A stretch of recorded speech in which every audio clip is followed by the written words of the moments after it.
તો એ ચમકતો હીરો અને હીરાને ચમકાવનારની જિંદગી ફીકી પડી ગઈ છે। આ સ્થિતિ બની છે, પણ એ જ હીરાને ચમકાવનારની સ્થિતિ ખરાબ થઈ તેની પાછળના કારણ શું અને ગુજરાત માટે હીરા ઉદ્યોગ આ બજાર કેટલું મહત્વનું છે તેની પણ વાત કરીએ કે ગુજરાત માટે હીરા ઉદ્યોગ કેમ જરૂરી છે।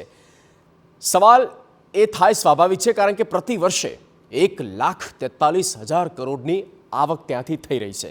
1,43,000 કરોડ રૂપિયાની દર વર્ષે ઇન્કમ થાય છે। રાજ્યમાં 20 લાખ રત્ન કલાકારો છે જે આ ધંધા સાથે, આ કામગીરી સાથે જોડાયેલા છે। ગુજરાતમાં 20,000 કરતાં વધુ કારખાનાઓ આવેલા છે અને દુનિયાની વાત કરીએ તો દર ત્રીજો હીરો ગુજરાતમાં તૈયાર થાય છે। એ પ્રકારની ટેન્ડન્સી ગુજરાતમાં રહેલી છે।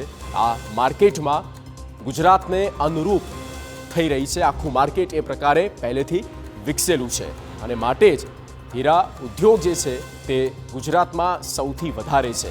અને ક્યાં ક્યાં ગુજરાતમાં કારખાનો આવેલા છે તો તેની પણ વાત કરીએ। સૌથી પહેલાં જુઓ, આપને આ નકશો બતાવી રહ્યા છે સુરત, કે જે બુલિયન હબ કહેવામાં આવે છે, અને સુરતમાં જ્યાં હીરા બજાર આવેલું છે, કારખાનું આવેલું છે, જ્યાં સૌથી વધારે કારખાના આવેલા છે।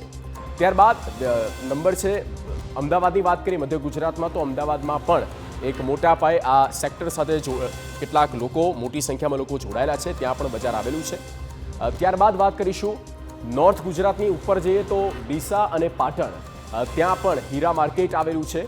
અને સૌરાષ્ટ્ર, દક્ષિણ ગુજરાત પછી આપણે સૌરાષ્ટ્રનું રીજન જોઈએ તો સૌરાષ્ટ્રમાં પણ, અને તે પણ સૌથી વધારે હોય તો તે ભાવનગરમાં છે, અને ભાવનગર અને તેની સાથે સાથે જૂનાગઢમાં પણ મોટું માર્કેટ, હીરા બજારનું જે માર્કેટ છે તે આવેલું છે અને મોટી સંખ્યામાં એ હીરા કારખાનેદારની જે રોજીરોટી છે, રોજગારી છે, ત્યાં જોડાયેલી છે।